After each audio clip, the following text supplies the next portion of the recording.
Hey friends, welcome back to Trina's Humble Homestead. I have been getting so many messages from you asking how I'm managing to keep my spirits up while living in this little camper during my major home renovations, as well as how are the renovations going, especially after dealing with a devastating storm we had and survived. So today I'm just going to share my heart with you through some of those questions you've been asking, because I know many of you are facing your own storms right now. And I will also share where I am with a quick video of where we are in the home reservations. You'll be surprised at the state of my house right now. It's quite an upheaval right now, but there is progress, so that's encouraging.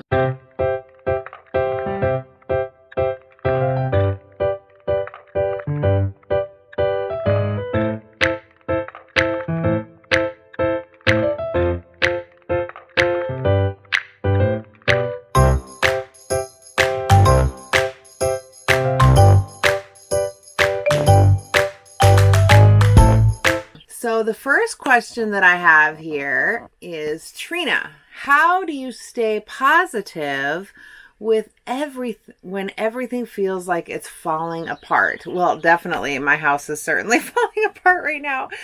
So yes, there are days when I wake up in this tiny space and think, how did I get here? I've learned that our circumstances don't define us, and it doesn't define my joy. Our perspective does. So every morning when I get up, I have my Keurig here. I can make my coffee in this camper kitchen. I have a full kitchen here, so that's a blessing.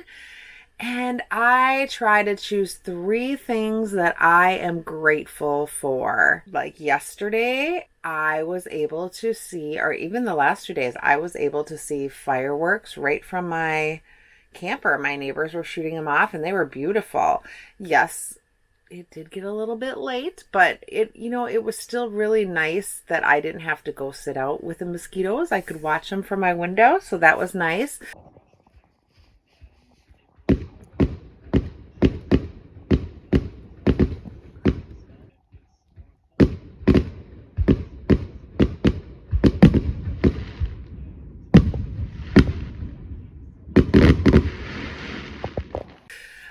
I have the lovely sound of the birds right here outside my windows. And, in fact, I have a safe roof over my head and this great supportive community.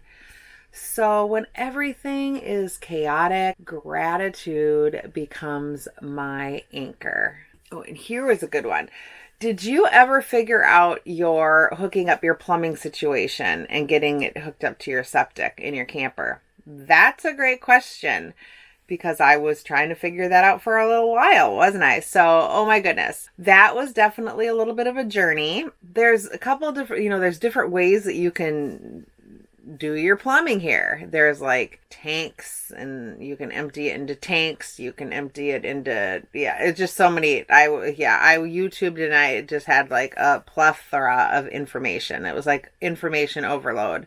So fortunate for me, I still have a working bathroom in the main house, which I do my showering, and I really just utilize that the most. But during the night, I don't want to get up and walk over to the main house, so I do still use this bathroom, and it's nice to have plumbing and running water here. So I also don't like to deal with gross things, or that's just me. I don't. So I did get an electric pump on Amazon. I can link that in the description, and my neighbor helped me hook it up, so it goes directly into my septic.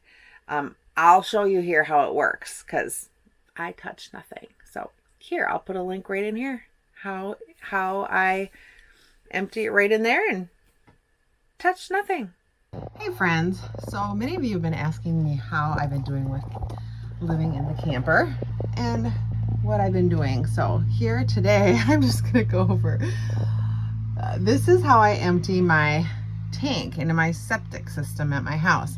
Now, I only pee in here at night, like if I have to. So I don't really, this is the first time I'm going to empty it. But this shows my electricity is full. This shows my fresh water tank is barely. My black, see, it's barely even full. And then my gray, barely full. But I'm still going to empty it. I'm just going to empty it every couple of weeks just because I don't want any odors or anything into my camper. So I'll just show you how I do that. Look at that bunny, thinks this is her yard. This is not your yard, little bunny who eats my garden. You little stinker. Look at all these grapes we're going to have, everybody. This is exciting. We have lots of grapes growing. So over here in this weed patch, because my mower just died in the back today, so I need to, but this, oh my goodness, is my septic. And it's on here really good. Okay, so I got it out. The first thing I do is I put the orange and black is my black. Look at all this. Orange and black is my dirty black thing. So I stick that in there. Goes directly into my septic. Now I got this pump here for those of you that do need to mulch things up. I personally don't. So, but the first thing I do is, you can see here, so we want to do the black one first, which, oops, let me see which one it is, the black one. How do we know? It's supposed to say, let me look. Yeah, that looks like clean water. So I'm going to try to close this and try the other one. And how nasty is that? That's a little more yellow. So that's the dirty one. So I'm going to let all this flush out first. And then afterwards I do the gray one, which is like all the water that I wash dishes with, wash my hands with, all of that. I'm going to run that through, and it will clean through all the hose and the pump, because, you know, I want it clean after. So this is it. There we go. That's done already, because, you know, I really don't use it very much. So I'm going to shut this, and then I'm going to put the gray water in. And open this. There we go. There. Now that's filling up. And so now we'll just put the clean water through. And that is exactly how I empty my tanks. Just like that. Simple as pie. It goes directly into my septic. When it's done, I just take the hose out and I close it, and I'm done. And that is it. Camper living.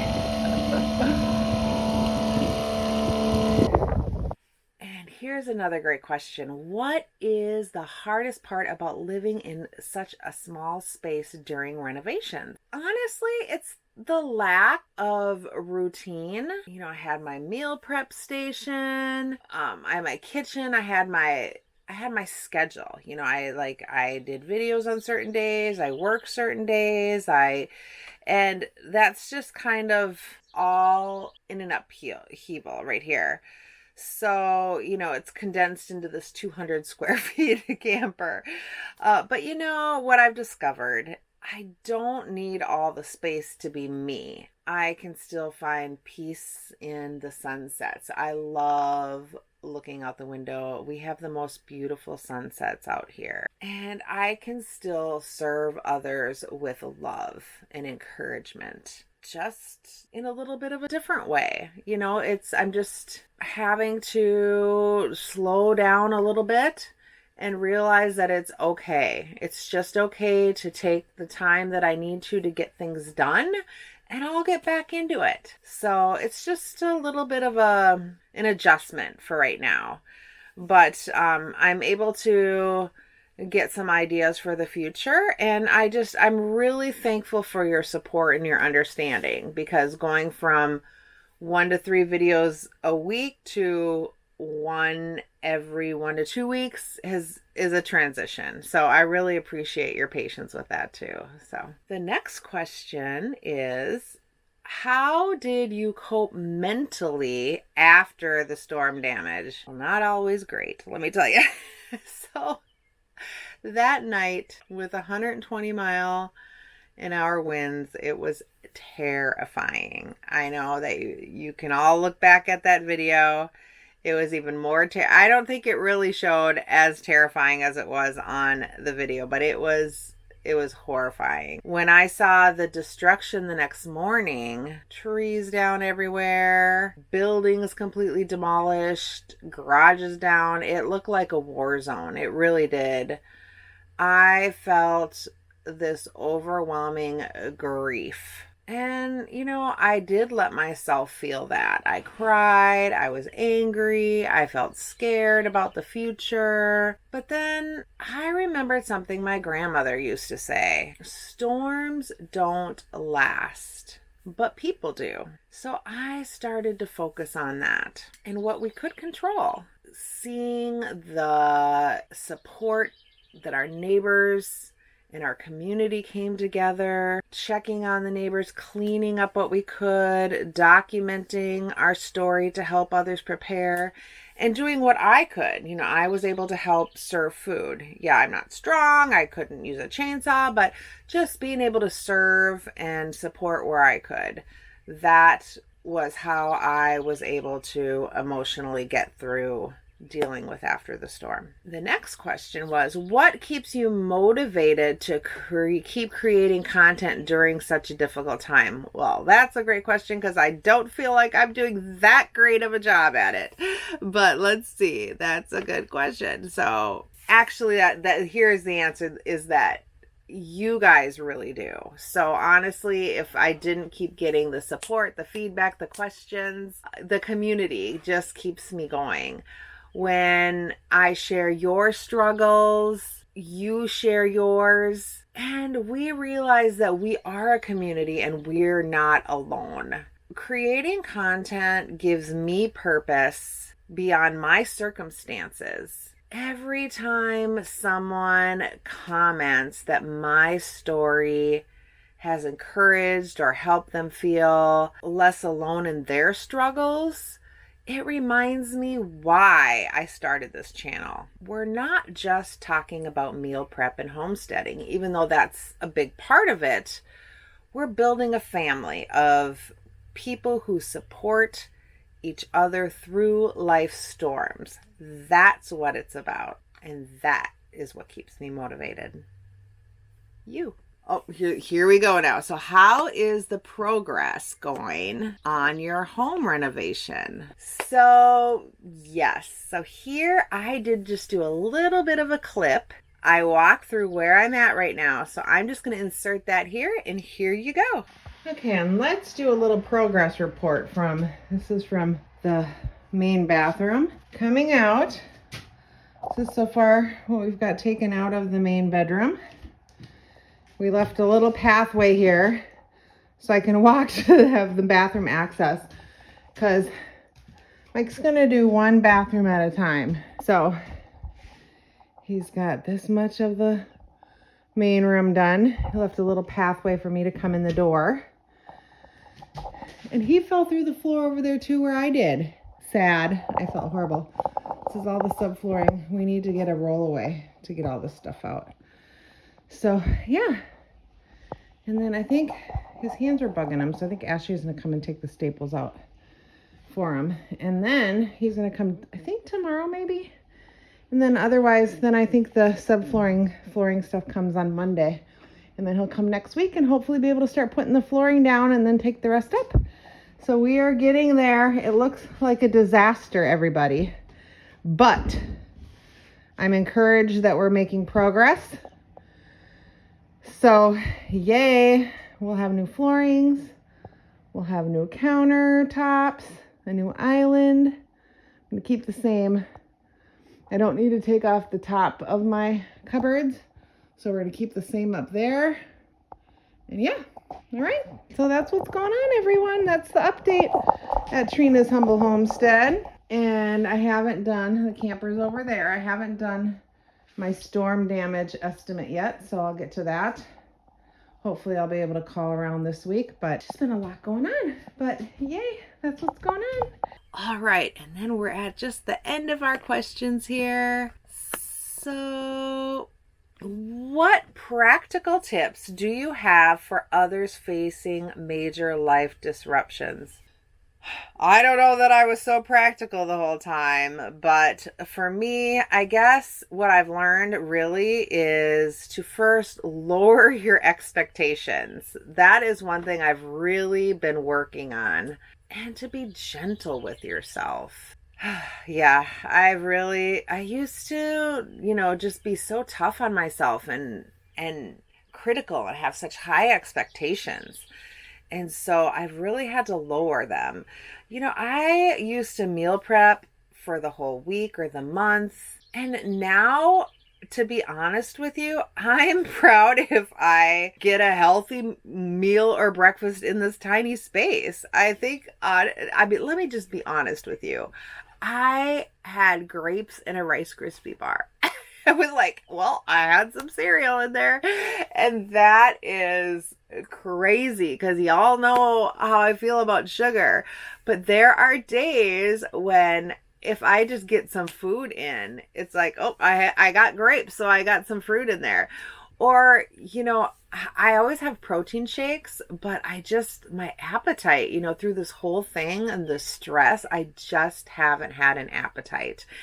And so I know that sounds crazy, but the fact that I could get a Rice Krispie bar in, I was like, I got some substance. Because what happens with me is if I go too long without eating, then I really start getting nauseous.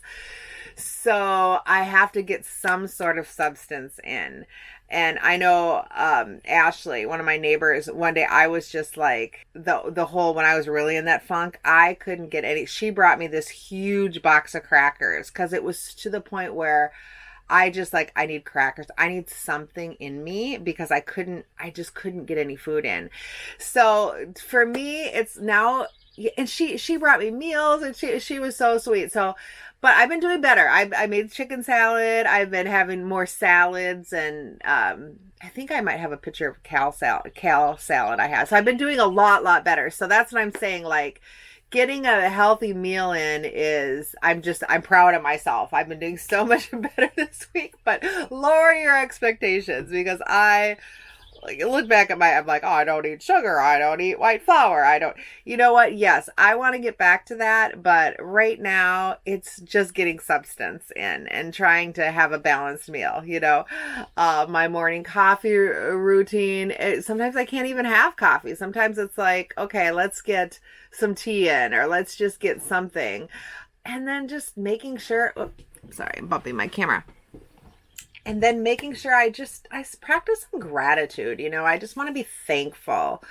It could have been so much worse. I mean, my insurance company has been really wonderful. They really have. So far, I haven't, come out in the negative. I haven't hit the storm damage one. I know that's going to be a new claim and a new, but I'm doing okay right now. So so far I'm just, God is taking care of me, so I'm doing okay. So I'm thankful with that. So so just practicing my gratitude and staying connected. I'm trying to stay connected to my community, to you guys, whether that's family or friends, or, this is such an amazing YouTube community too. I have some other people and channels that I like to connect with, and I know I've been a little bit lackadaisical with them, but I do try to stay connected the best that I can. And it is a really great support system. It's just finding people that are like-minded with you, and then finally, just document your journey. Like for me, these vlogs are how I document my journey, and it is healing for me. But writing in a journal, it helps process. with everything and then to see how far that I've come, because I know, seeing where my house was to where it goes, I know that's going to be a huge win and victory. And it's going to be fun. It's going to be fun seeing the progress of the house. So, yeah. And then the final question, I've got one more. How do you maintain hope when you don't know when things will get back to normal? Well, that is a incredibly great question. I've learned that normal was just what I was used to, not what I needed. So this experience definitely teaching me resilience I didn't know I had. Every day, we're really one step closer to our new normal, really. I think it's going even better than before. Before I was so overwhelmed because I couldn't see any progress. I didn't know where to start. I didn't know who to call. But now, even though, it looks like a disaster zone over there, I'm seeing progress. I'm learning also what truly matters, becoming much more resourceful, and definitely building character. I think that storms in life are always character builders, and no storm can ever take that away. Hope isn't about knowing when things will change, it's about trusting that they will. And that will be stronger because of what we're going through. Sweet friends, if you're in your own storm right now, whether it's health challenges, financial struggles, relationship difficulties, or just overwhelmed by life, I can relate. And please know that you are stronger than you think. I didn't always know that, but I'm here to really tell you that you are. We're all just doing the best we can with where we are and what we have. And just keep showing up. Keep being kind to yourself. And remember that this community is here for you. If this video encouraged you today, please give it a thumbs up and share it with someone who might need to hear this message. Don't forget to subscribe if you haven't already. We're building something beautiful together here at Trina's Humble Homestead. Until next time, keep thriving, stay strong. Remember, you are loved, and be blessed. Bye.